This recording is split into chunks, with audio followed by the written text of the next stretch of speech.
Hello, my name is Eric McClellan, and I would like to talk to you about my experience with depression. In this 7-part series, I share what has happened and how my life has formed with this toxic influence.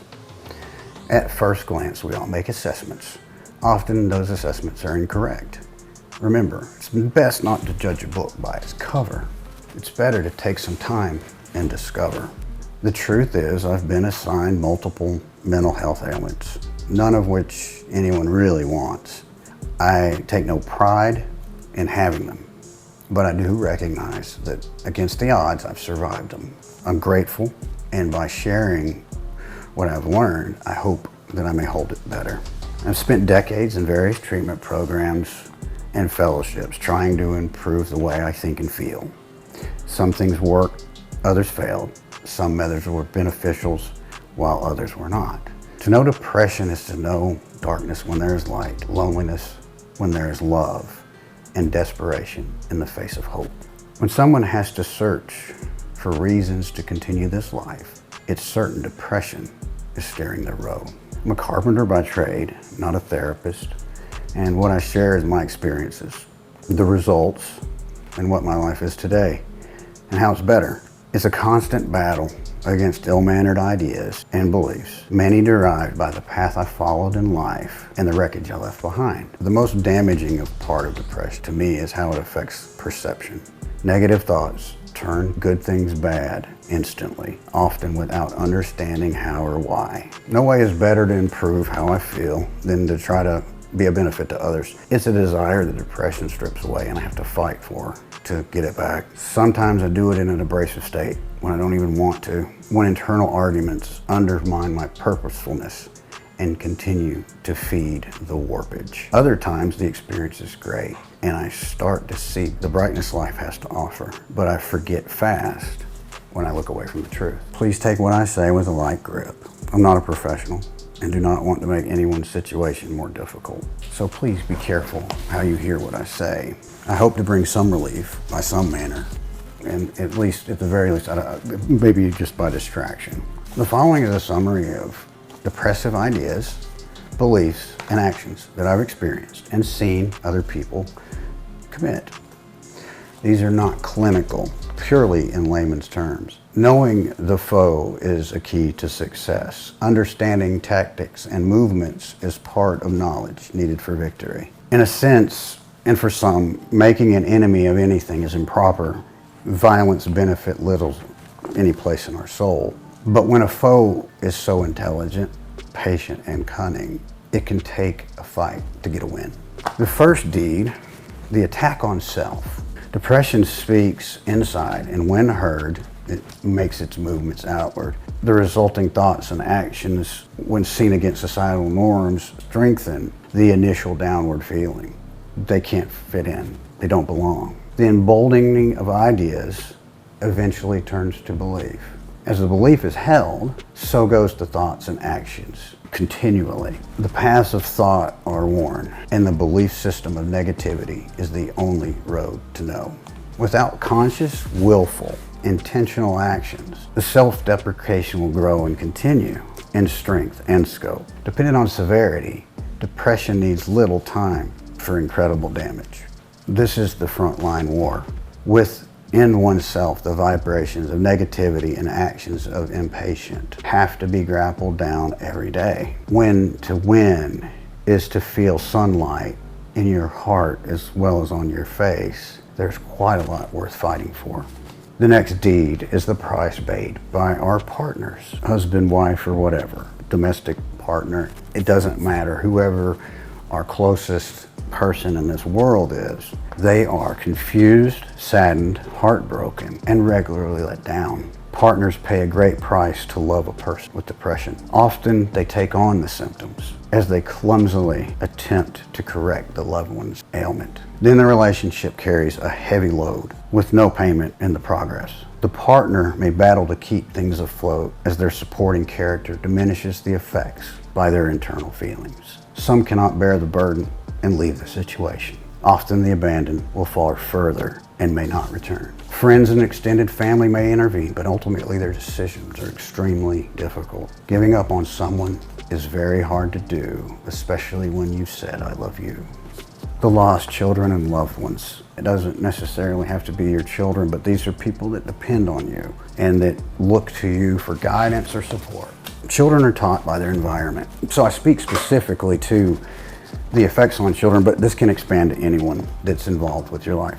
Children are taught by their environment. It's difficult to do something before you've seen it done. When exposed to the effects of depression, a child can imitate and embrace the behaviors with no understanding of what they're doing. In time, consistent actions will bring results. And with environmental influence, the exercises are not for any good. The muscles still grow, the ones meant for holding negative emotions. The kid gets a crap cake for paternal support. How can they ever know what tastes good if they are used to nastiness? Then there's the production of ever-pervading lies at home and throughout society. The inability for culture to acknowledge its impact is an aid to depression's growth, and it feeds the beast that can never be filled. Through 1,000 methods of distraction, people suffering and those affected by people suffering attempt to draw light away from the truth and attempt to avoid the reality that depression in all forms affects us all immensely and daily. Until the stigma of emotionality is lifted, we will continue to struggle with massive mental health problems. The next deed is the inaction of sadness. Sloth, as is prescribed, holds harshness for the fall. When emotions meet the basement of spirit, difficulties in daily activities increase. When enough anxiety, sadness, or negative self-image fill a mind, basic daily tasks become gargantuan orders and impossible to complete. The condition of sedentary station gives already shorted wiring more juice than can be carried, fulfilling the prophecy of bad thoughts and poor self-image. This is where our effort is demanded for relief. Once feelings overwhelm the desire to take part in society, the sufferer is in a far-off place. Simply going to the grocery store can create anxiety and make one easy prey for fits of anger or sadness. Finding ways to improve the way someone feels is key to success. Hobbies and other interests may be hard to start and maintain, but can be a positive attribute as long as it's positive in nature. It's not a way to fix, as depression in many forms cannot be fixed. Rather, it must be managed. But any action towards relief that is positive in nature will create an opportunity for mood improvement, but there's no guarantee. Resistance, relapses, and refusal for help is also known as denial.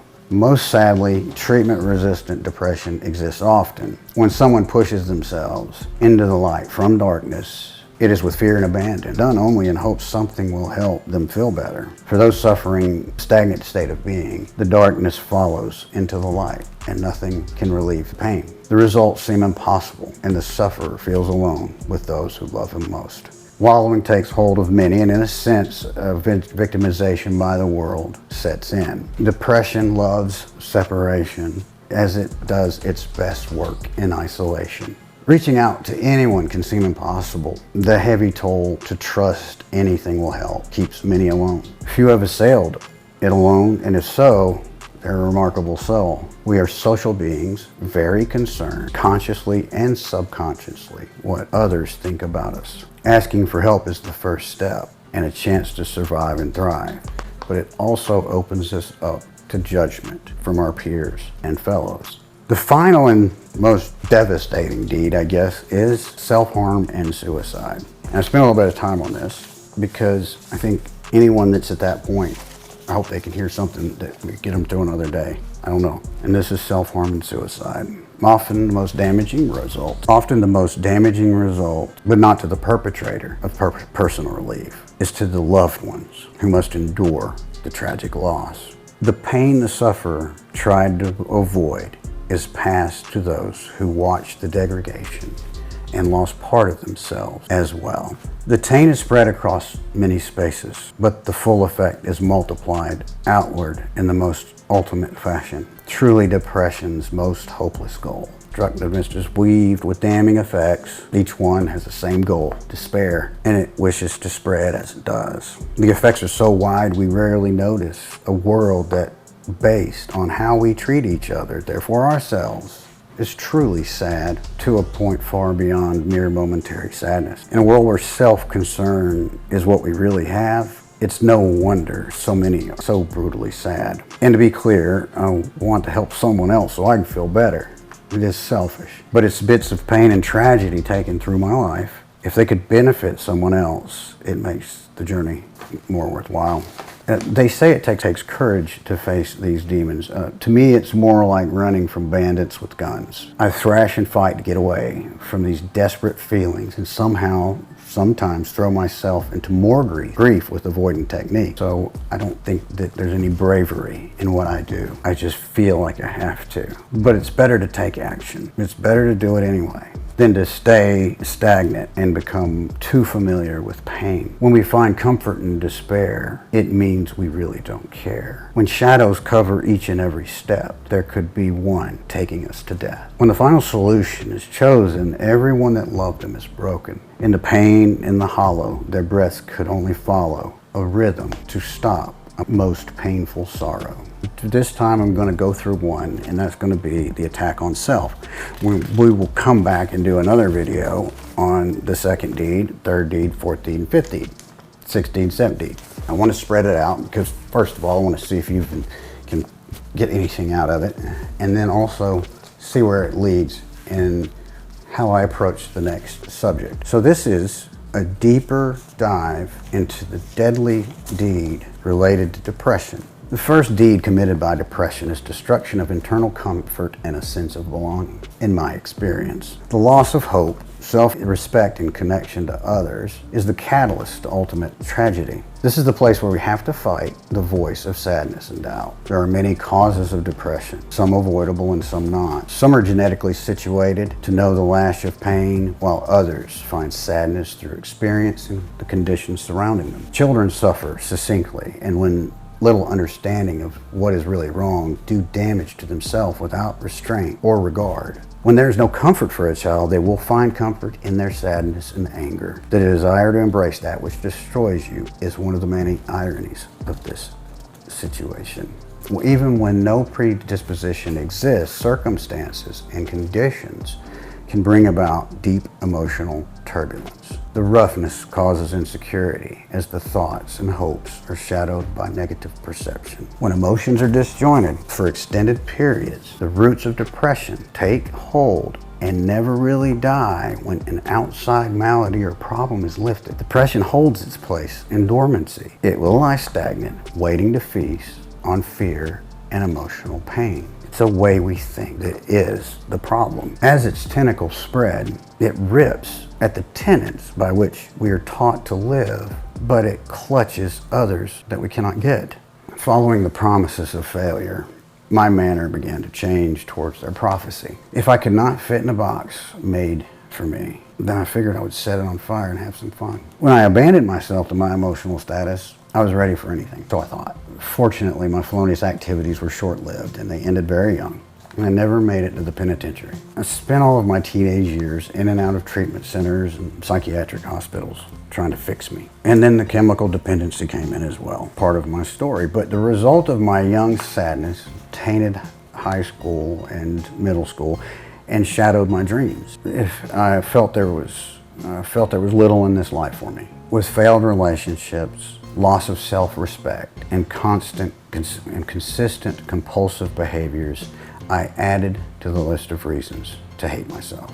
I eventually reached a place where death seemed as if it would bring relief. As I got older, into my 20s, all the relationships were falling apart. I couldn't be with anyone. And then into my 30s, it continued. The drugs and alcohol became a self-medication tool, I guess.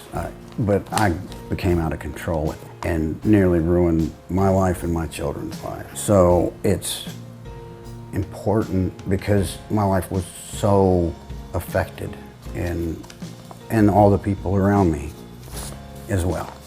Anyone that I came close to was going to feel some of my energy because it was just so self-destructive. Oddly, addiction, in my case, attempted self-regulation. And at first it gave me relief, but later it took me to a far darker place than I'd ever known. With failed relationships, loss of self-respect, compulsive behaviors, I added to the list of reasons to hate myself. I eventually reached a place where death seemed the only answer. Yet in spite of all this internal dislike, I was able to work and build a business that supported a lot of these behaviors, and was the only light that I clung to was that in my kid. I understand very well the sinister merry-go-round of mental illness, and still find myself on it sometimes. There's an odd comfort in the pain you know, but once the familiarity loses its strength, the feelings are as bad or worse than I remember. Addiction and other misalignments further solidify horrible ideas. Eventually, I filled my head with so much negative fodder and fuel, I saw few choices left. I will add to the explanations in the next video in some detail. In that chapter, I will address the next deeds that wreck lives without taking names. Hopefully something I said will help you. If not, I hope I've been entertaining. And please join me on the next episode, which will be out in a few days, as we can get further away from the lies. Join me next time, and maybe we can get further away from the lies that make a mind a dangerous place. This is Eric McClellan. Thanks for watching, and until next time, I wish you happiness and serenity.